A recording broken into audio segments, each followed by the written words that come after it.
going on, everybody? Hello again and welcome back to another episode of The Welch Report with me, Jean-Luc Welch. Make some noise, clap it up, get excited wherever you are, because we are back with another jam-packed episode for you today, like we always come through with the excitement and energy that we have to talk about in the college football world. One of the biggest stories in all of sports, Deion Sanders beating 17th ranked TCU 45-42 in an upset that has shocked the entire sports landscape, as well as the Lakers signing Christian Woods on their team to a 2-year deal. What does this mean for their championship aspirations, and does it put them any closer to being a dominant force in the league outright for the next coming season? All that's going to be talked about here on The Welch Report. Thank you for tuning in. Thank you for listening so much. Leave a like on the video if you're watching on YouTube. Comment your thoughts and opinions. Subscribe to the channel and share the show with everybody that you know, so we can build up this empire of a channel, of a community together. All are welcome.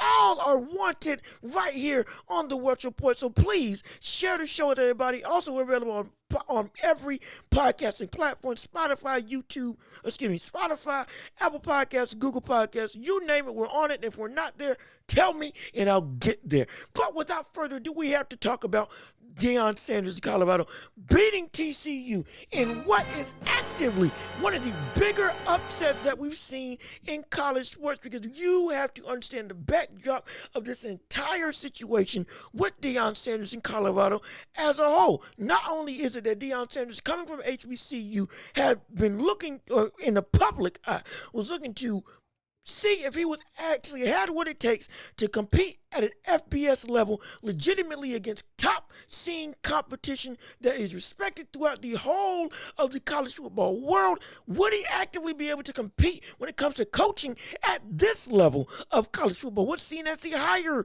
or highest level of college football, as well as with them coming from Jackson State, with them getting multiple championships, with them being, I believe, on nearly 30 wins and less than 10 losses in his collegiate career while coaching at Jackson State. With these incredible amounts of success that he had at HBCU colleges, would that be able to translate once he picked up his step and took up the mantle of being a coach at Colorado? With that being said, on the flip side, with Colorado as a college, before Deion Sanders had gotten there, they were one of the worst teams in college football. They had a 1-11 record, absolutely was getting blown out the water left, right, and center, not competitive in any way, shape, or form at this higher level of college football. So for him to come in there as a first-year coach with success on the back burner, now going in a situation where this is one of the worst in terms of for a first-year coach being set up to succeed, it shouldn't have been that you actively have what you need in order to turn this organization around. That's what it seemed like Deion Sanders was getting himself into. And if he could actively turn it around, turn this abysmal organization into something that is legitimately successful, that will be a testament to his own coaching prowess and his ability to actively be a game-changing level personnel that can make any organization not just viable to legitimate people and new recruits coming into college, but a legitimate threat to actually win and be competitive in this higher level of collegiate football. Now, with this win under his belt, this is a full slap in the face to everybody who hated on him coming into Colorado. Mind you, we've covered this whole situation earlier with Deion Sanders coming into Colorado. And the big reason why that I said that he was getting so much hate wasn't just because he was coming up from an HBCU, but it was also because of the fact that HBCUs felt that he wasn't swag, all because he left them earlier than he had seemingly projected that he was going to leave. Because it seemed like he was going to be there for a longer term. Again, he accomplished everything he had accomplished, but then taking up, I believe it was a $20+ million deal to go to Colorado, seemed like, oh man, you said you were going to sit here and build for longer than just 3 years. At least that's what you seemed like you were projecting to us. So because you leave so early, now people felt betrayed. On top of that, with him, that's just from the HBCU side. Also from the rest of the collegiate side and everybody else in the larger college football landscape, excuse me, HBCUs were never respected. HBCUs were never seen as a real, viable means to get legitimate talent or coaching in any way, shape, or form.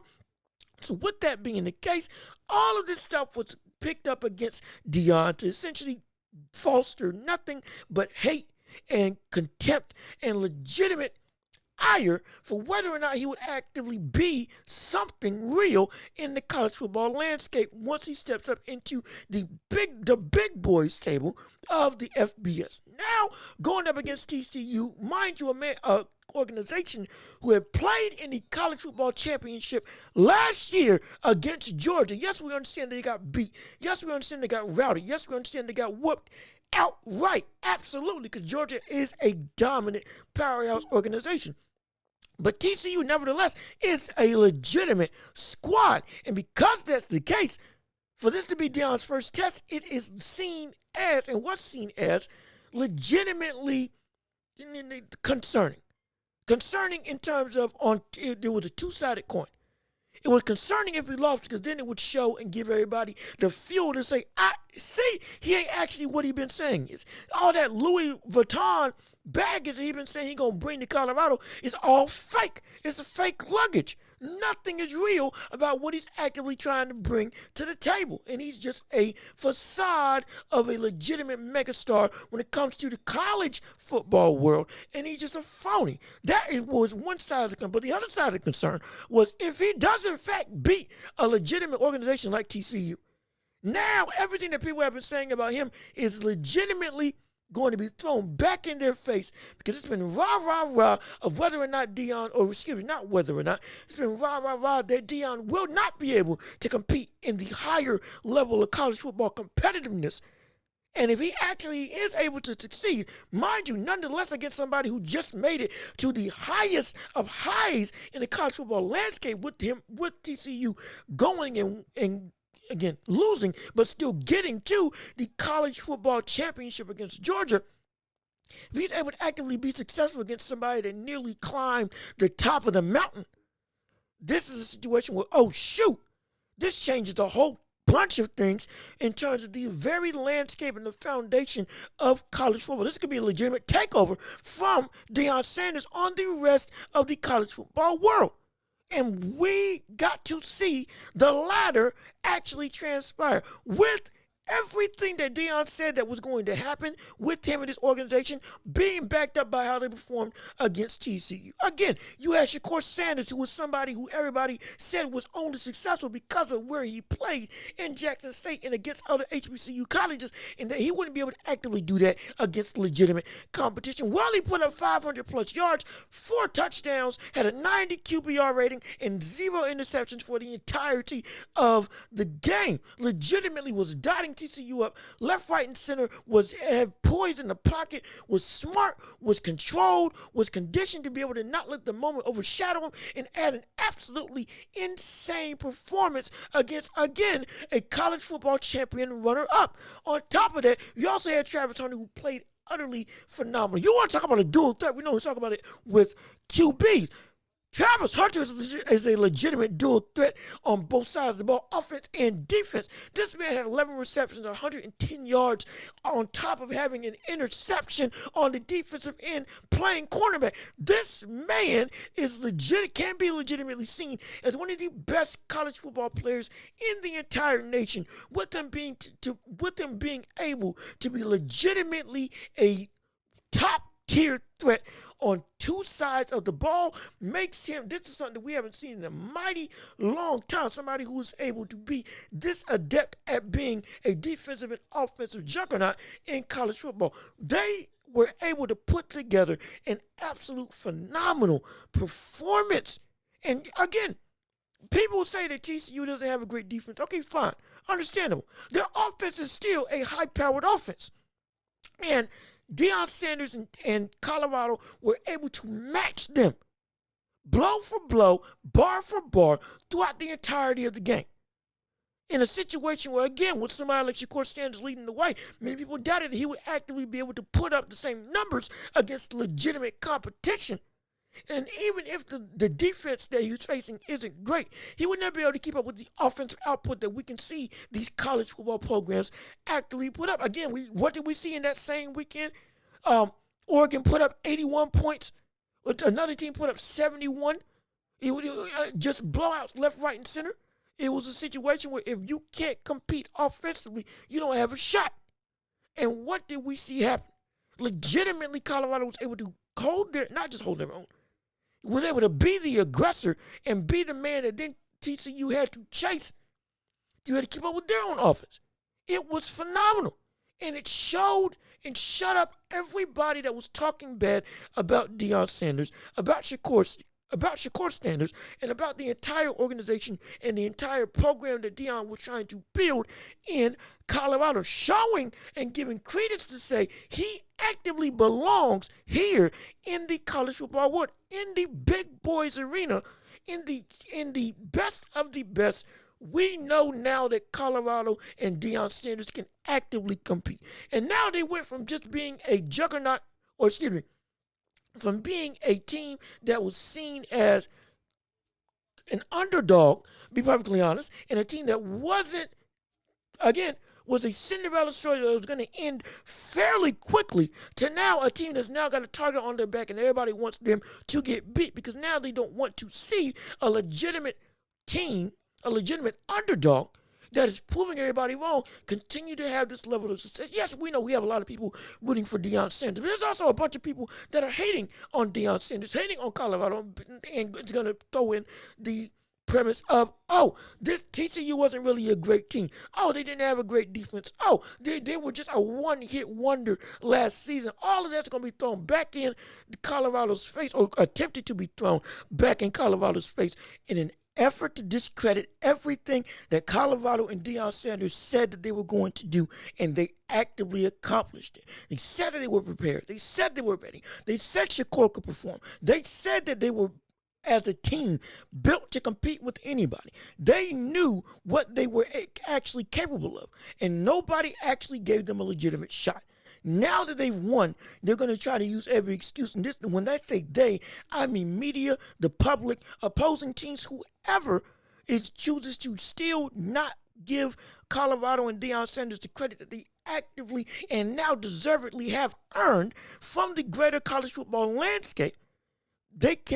Calling this a fluke would just be ignorant. Now, yes, we also understand that consistency is key. I've preached this multiple times on this channel. You have to be consistent to actively get the sustained respect. Because again, yes, one-time wins can actively happen. We understand it. We get that completely. But in the moment, calling it a fluke in the immediate is like, well, what the world? You can't be doing that right now just because you think, oh my gosh, you can't believe what happened. When, again, 500 yards, 4 touchdowns, 0 interceptions, and a high-powered offense with 4 people having 100 yards in the same game on Colorado's side. That's not just fluke performance. That's not a fluke-type performance that just happens out the blue. It's not some, oh my gosh, everybody at once just had a hot, no. Performances like that legitimately show, oh, this team at their best can be one of the best, potentially. I'm not when I say in the nation, I'm not saying that they are, again, better than Georgia, better than a tip-top Clemson, even though, hey, we just saw Clemson get beat by Duke, legitimately. Oh my gosh, just upsets everywhere. We're not saying that they are on that level of college football. We're not calling them a dominant Michigan or whatever. We're not doing it. But we are doing is saying that when they are at their best, they are legit and should not be taken lightly anymore. At minimum. At minimum. And people still are going to try to hold that against them and say that, no, that's not even worth them saying. Again, this was a fluke. Oh, it'll never happen again. Too many things happened in that game to just say something would never happen again because it was just, a one-time ordeal. No. This is a legitimate team that, again, got to a national title and was still ranked as top 20 in the nation. And they actively, got beat at their own game by Colorado, by Deion, in a fast-paced versus fast-paced, high-octane versus high-octane level matchup. They got beat legitimately. Legitimately. Because that's the case, we have to sit here and say, at the moment, yo, this team's for real. This team is for real. They're now ranked 22nd in the nation. They earned that. You can't take that away from them just because you don't want to believe that this is something legitimate. Wait for the inconsistency to show up before you then start calling somebody or something a fluke, a one-time ordeal, a mulligan on the part of college football as a whole. But as of right now, everything that you said that they could not do, they actively did. Everything. And Deion showed himself that he is legitimately more than just a big personality. This is not just a show. This is not just a facade. This is not just an act. He is actually dedicated, driven, and capable of doing the same things that he did at Jackson State on the larger FBS level. And it legitimately translates. The luggage isn't fake. Louis Vuitton is real. The personnel is real. Swag is real. The capabilities are real. Everything that Deion Sanders has said that he's going to implement has been accomplished. As of right now, he has proven it. There's no more doubters that say he can't win because he actively did against a legitimate competition of opponent in TCU. So don't go and try to pull out everything against TCU now. Saying, oh, they never had a good defense. Oh, they look at how they got routed by Georgia. Oh, they aren't legitimately cream of the crop. All that stuff when they, again, in the college football playoffs that you all wanted to, they earned their shot there. Now everybody's got a problem with the college football playoffs. And that's a whole another conversation for another day. But again, a team that got to the top of the mountain legitimately, came in second, now faced against a team that was at one point in time one of the worst teams in college football, period. A disaster of an organization in Colorado. Again, 1-11. Horrible on all accounts. And Deion legitimately puts his all into living up to the contract that he signed and the what's the word I'm looking for? And the, oh my gosh.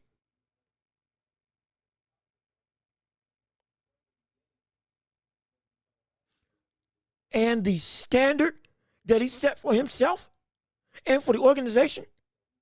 Oh yeah. Oh, it's legitimate now. There's nothing else anybody can say. Nothing else anybody can say. This is the real deal. And because this is the real deal, no longer do we need to sit back and try to pull out every excuse in the book for anybody. Again, we still expect sustained success from Deion and from Colorado. As a whole, we understand it. But as of right now, don't be trying to go and tear down what this major accomplishment legitimately is. At this point in time, don't do that. This is a legitimate accomplishment. This is a legitimate major upset. This is a legitimate coming of age and could be seen as the first win in a signified new era for college football. In the situation, we could see Deion Sanders from this season potentially be the catapulting point for him being, if he chooses to stay in college football for the long term, a powerhouse of a coach that causes organizations to consistently turn around wherever he goes. Or if he stays in one spot for a long period of time, garner a personnel and make an organization out of wherever he's at to potentially, down the line, compete for a college football championship and win it and have won now at every legitimate level of college football. This could be the start of that trajectory of a career. This is not me trying to jump the gun. This is legitimately a possibility that we could be seeing in college football. I'm not jumping the gun and saying, oh, he's the greatest thing ever. I'm not saying he's greater than Urban Meyer. I'm not saying he's greater than Nick Saban. I'm not saying he's just going to eclipse everybody. No, I'm not doing that. What I am doing is understanding what this moment in time can signify down the road. What this could potentially be a starting match to a bigger light that will burn bright for years to come. That's what this could potentially be. That's why this win is so impactful. That's why this win is so incredible. That's why we are so excited that this is actively happening. This is a great win. And I can't wait to see the next time he plays, which I believe is against Nebraska. Again, like with anything, we have to make sure that the success is sustained through Nebraska and throughout the rest of the season. Well, of course, we hold everybody to the same standard, whether you like them or not. That's what we do here. But with that being said, this is a great start to consistency. That if this does bode true, and this does bode well, softer and softer will the voices be of people now calling out Deion and say, oh, you ain't legitimate. And louder and louder will we see the train of talent and of fandom begin to follow Colorado and follow Deion. Recognizing him and recognizing the organization for what he is and for what they are right now, which is legit. And I'm excited to see that happen. And I can't wait to see it. Oh yes, I'm tuning in for that game. Absolutely. We're going to track this team whole season. This could be the start of something serious. This could be the start of something serious if the best version of this Cinderella story keeps on playing out. Oh, this could be the start of something beautiful. Absolutely. And I can't wait to see it. But now, switching gears to the NBA, we have to talk about Christian Woods getting picked up by the Los Angeles Lakers in a major move for the offseason, signing him to a 2-year deal. And now, with this all happening, I believe I can firmly say this fully completes the retooling process or rather the up-tooling process of the Los Angeles Lakers roster, because they did the one thing I have been waiting on them to do for the longest time. They got another center. Can you believe it?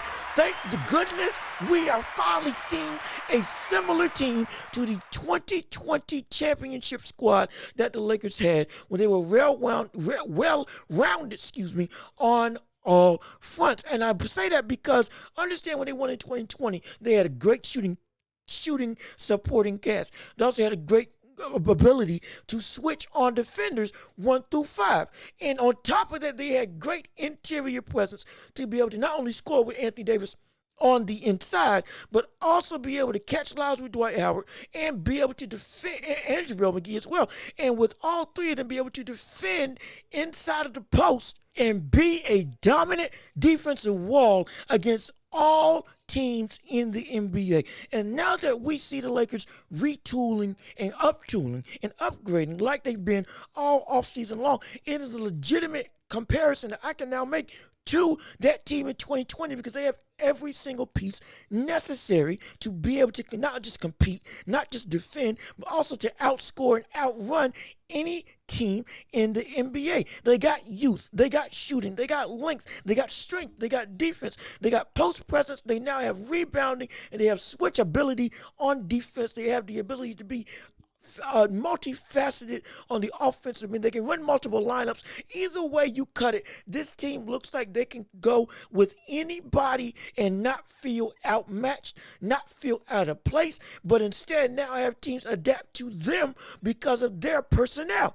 This is phenomenal, and this legitimately puts the Lakers in a great position to get back, not just as one of the best teams in the West, but also to get a great shot at getting past the Nuggets potentially this year and get to the NBA Finals. Because understand, last year, yes, the Nuggets were absolutely the better team, no doubt about it, and they deservedly so. They had been on the cusp of a championship the past couple of years, had been first in the West a couple times, had always had one of the better records in the NBA, if not the best record in the NBA for multiple seasons, and they finally got over the hump and they won the chip with Nikola Jokic, solidifying himself right now as the best basketball player in the world today. However, now with the loss of Bruce Brown, this is a legitimate situation where one of their X factors is now gone. They have not retooled as much as we've seen other teams in the league. Now, do they have to? No, because they're pretty well-rounded, absolutely. But now we get to a situation where the Lakers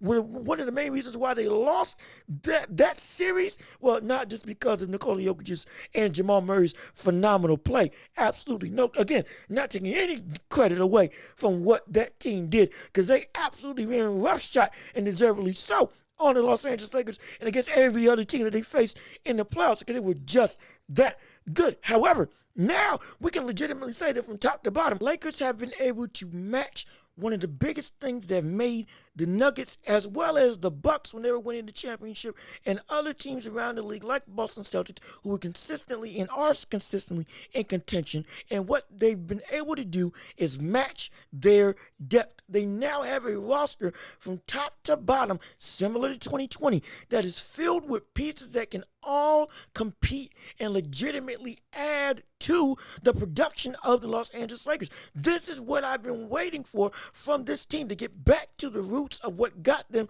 to the dance in the first place, which is depth, defense, and the ability to run the fast break better than anybody else in the league. And that's what this team now looks like it can do. Christian Woods is an athletic 6'10", not uber athletic, but an athletic 6'10" power forward / center who can shoot phenomenally. Again, he shot 37% from the field last year, on top of averaging 16 and 7 last year, with also 1.1 blocks on the season with Dallas. And we've seen him be able to carry the offensive load like he did in Houston when he averaged 21 points a game on very good shooting from across the board, because of the fact that Houston didn't really have anybody else, and he became a breakout star. So he's been able to carry the load as the focal point on offense, as well as being able to be in a role, if he comes off the bench, still applicable and still be able to perform just as well when he's got a diminished role. Even if he's in the starting lineup, he knows how to adapt, he knows how to adjust, and he also knows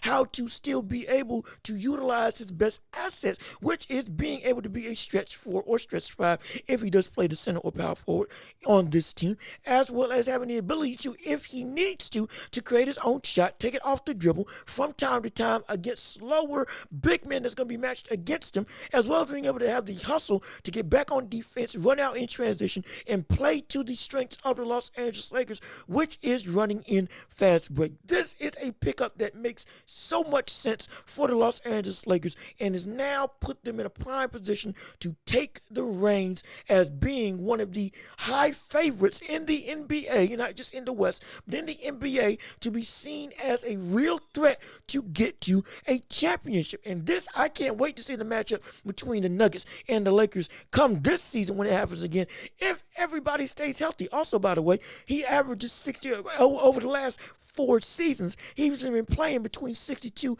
and 68 games every year, so he's relatively healthy, barring missing 20 games, 18 games in the season. So this is great, because with Anthony Davis being so injury prone, now you get a situation where you can still have big men that can actively take the load off of AD, take some of the brunt of the force of being down in the paint, and give him some time to not have so much on his joints, on his ligaments, and on his body, to keep him as primed as can be for when the playoffs come around. So all of this is to essentially say, I can't wait to see the Lakers play the Nuggets this season, because now we're looking at a situation where it's going to be depth versus depth and stars versus stars on an equal level playing field. And we can honestly say right now it's looking really like the Lakers, if everything bows like it looks like it's going to bode, it can really be said that the Lakers may have the best depth in the NBA right now in terms of well-rounded pillar-to-post talent across the board.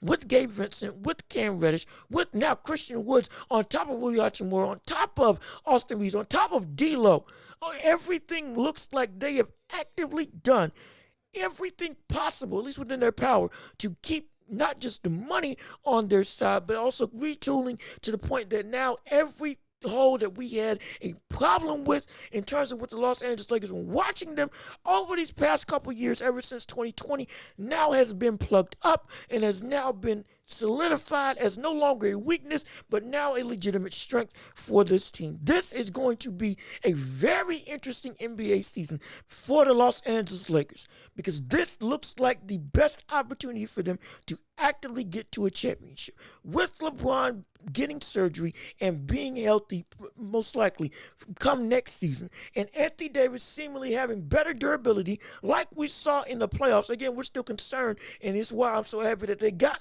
Jackson Hayes and Christian Woods to help carry some of that offensive load down low, with him being able to be seemingly more durable and still being the defensive monster that we've seen him as. If he's able to sustain or even bolster his offensive output, coupled with now the surrounding pieces of a complete team around both of those two stars, you're looking at a situation where the Lakers look like they are ready to take on the entirety of the NBA. And don't be surprised if a lot of people, potentially myself included, even have them as one of the favorites to win a title this year. Oh, this NBA season is going to be phenomenal. I can't wait to see it, and we're going to tune in for it all right here on the Welch Report as it unfolds in less than 50 days. I believe, it's going to be great to talk about and witness. But with that being said, this has been another episode of the Welch Report with me, Jean-Luc Welch. Thank you so much for tuning in.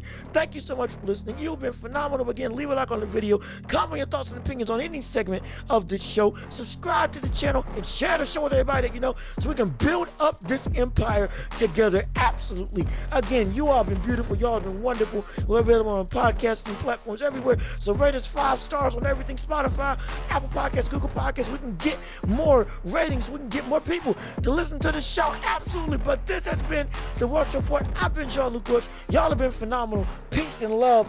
We are out of here.